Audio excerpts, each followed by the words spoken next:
continues, though. The warriors of chaos seemingly losing ground as the Tel'Dorai triumph even after such a shocking surprise attack.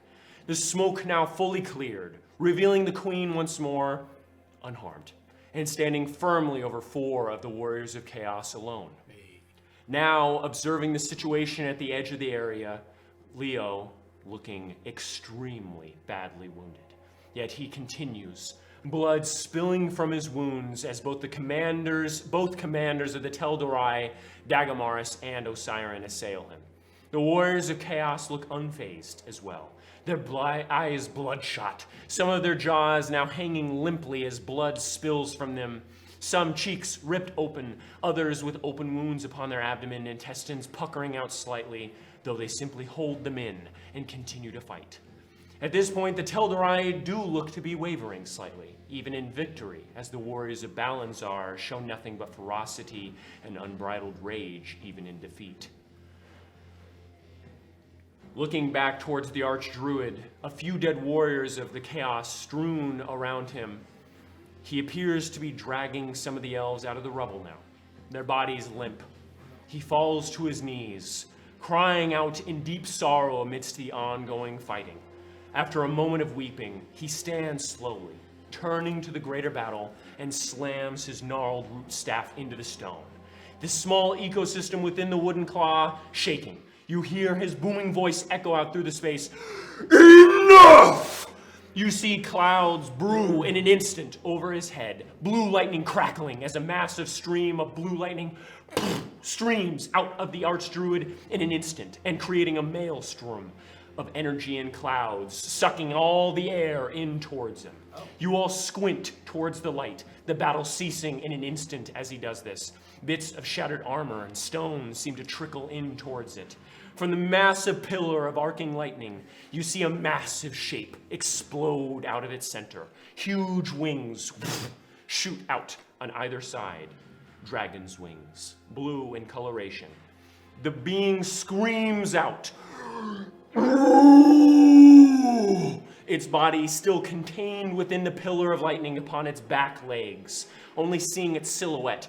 Though as it screams, the lightning releases its energy, the maelstrom above dispersing in an instant, and a large shockwave explodes out in all directions, sending all the debris shooting outwards and knocking everyone on their backs. Shortly following that, a crashing reverberates as the titanic torso of an adult blue dragon braced by giant front limbs slams into the stone.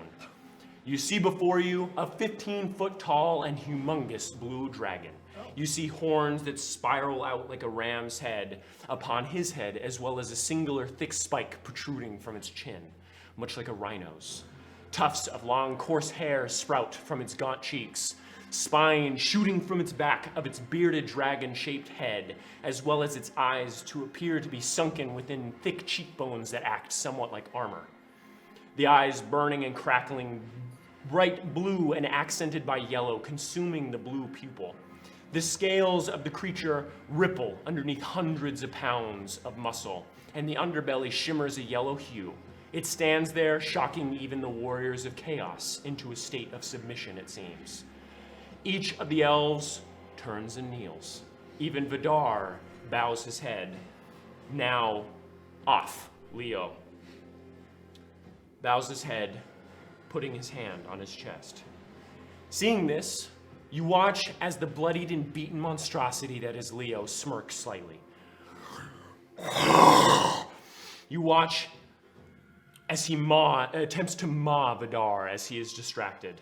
Seeing this as well, the blue dragon turns swiftly, letting loose a gargantuan stream of lightning out his form. You watch as the multiple arcs of blue lightning collide with the side of Leo, consuming him entirely, piling past and over him, and into the mages behind him.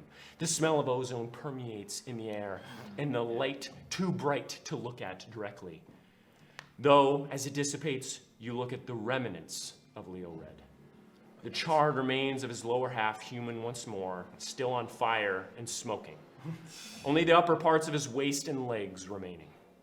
Vidar remains motionless, not having moved an inch, still bowing his head to the druid's new form. The dragon looks around.